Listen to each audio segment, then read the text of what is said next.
should listen to them, and they always post their videos as well. But right now we have a calm setup from Magnus. And you know what he's doing? Is that Hikaru needs to beat Magnus to win the tournament. So you can use the threat of a draw as a psychological ploy. Ooh. It's like, you really want this even position, or are you going to be the person to mix things up? Right now, White is just doing nothing major, just chilling. It's a double knight against the bishop situation, and White does have good control of the center, stopping any breaks, but this is a quiet game. Okay, quiet game, but it will be drama, you guys. This is round 11, the final round for today. Magnus Carlsen is in the lead, shared with Alireza Firouzja. Hikaru Nakamura is 1 point behind them, fighting here to beat Magnus and maybe win game week 2. And Nakamura needs to win this to grab some points. 1 point with a 9th or 10th place is probably not going to get you into the finals. So he needs to play for a win to get as much Grand Chess Tour points as possible. And I'm enjoying having Hikaru stream there because I can see his exact thoughts. And his thoughts mirrored my own, where he's like, I need to get that center moving. I can't just be cramped. I mean, look at Black's position. What are these pieces doing? They're all just like staring into this one white knight, which is an amazing piece in the center. So Hikaru plays f6, but I was wondering if there are going to be some issues in front of the Black king. And if Hikaru wants to win the event, he has to play risky chess.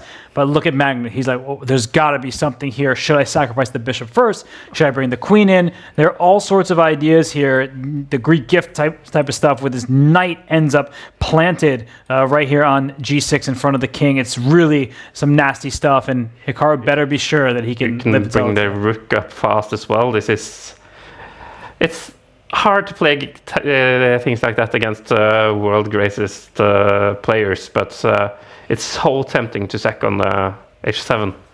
But this is what I enjoy, is Magnus decided to take the bishop instead of getting all wild, and the bar says, yeah, that was best.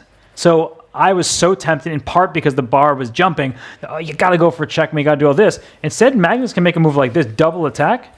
There's potential here, and Hikaru will have to, I think, in order to save his pawns, play here, but now he's got no control. So what Magnus has done is he hasn't won material, but he said, oh, that central break you talked about? Sorry, absolutely not. White has the clamp down in the center. That's a horrendous backwards pawn. This is strategic chess. This is Magnus Carlsen, and this is him at his best. Yeah. Wow. There's some sort of sacrifice on f5 hanging in the air as well. Sometime the rook in the end is going to be pretty vulnerable. But you can never count out Hikaru Nakamura in this format, in any kind of format in chess. Give your love to the player you're rooting for in our chats. Are you rooting for Magnus in this game, or Hikaru? Or maybe you're hoping Alireza Firouzja will win Title Tuesday Game Week 2. Let's hear it. Magnus is about to take under 3 minutes on the clock. This is heating up. Yeah, I'm just looking at this game here where Black is cramped, but Hikaru, he's doing that thing he does. He knows how to wriggle free. He's so good at the counter. Like, just when it looks like he is sitting in the corner, he's in timeout, none of his pieces are doing anything, he's like, no, it's my playtime. And you see that first he brought his knight around. Now he parks his bishop back on the starting square to defend, perhaps. The rook can slide at some point to attack the white queen. Magnus' position is much better. He just has full control. But after a move like a pawn push, oh my goodness, it's a rook trap. That is so nice. Also, he prepared with just a simple move, king h1. Yes. That was pretty amazing with so little time on the clock. He wants this rook to be entombed because of Black. It's like a smothered checkmate for the rook. Yeah. Magnus is much better on the bar. In Alireza Firouzja's game against Bortnik, the bar is saying balanced. Alireza on the same score as Magnus heading into this final round of game week. You can't just take the pawn because then you have checkmate. Yep, that would end the game as quickly as possible. So this pawn can't be captured. Maybe Hikaru has to start moving his rook away, but he does just that. But it's awkward territory for his pieces. But again, Hikaru, he might make a move like pawn push, and when this one goes, the rook will be sidelined. It's offside, but we know how Hikaru, eventually this knight wants to work its magic into the center, and he's going to try to drum up counterplay. But then I look at the clock, and it's Magnus up 50 seconds. Yeah. So it's not just the board, it's the time as well. Massively better on the bar and better on the clock. 2 minutes, 30 seconds left for Magnus. Hikaru Nakamura is looking frustrated on his stream, struggling in this game against Magnus, fighting to win Game Week 2. This is fascinating. Yeah, look at Hikaru. He's just like, he's trying to be a turtle now. He's in a shell. And the knight on f3 is so good placed, well, defending the h2 square as well, and now everything just flows forwards in attacking capacity. I wonder if it makes sense. Normally, we don't like to give up 2 minor pieces for a rook, but you get a pawn in addition to the rook, and then at the end, you'll also get this pawn. So white will have all these... There we go. Oh. Yeah, Magnus is going just for that. He's saying, I will just liquidate because I'm going to have a rook and 3 pawns for a knight and a bishop. So that's 8 points versus 6. And in Blitz, this is also so clever because you can just pre-move all moves here. Yes, he can. I don't know why he isn't. Maybe he... Oh, there they go.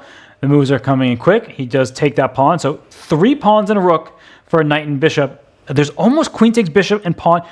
I'm not sure if that works, but that's something you always have to look out for if you're Hikaru. Ooh. Like maybe right now. Okay, it doesn't go for it, but that would have been a cool queen sack. Yeah.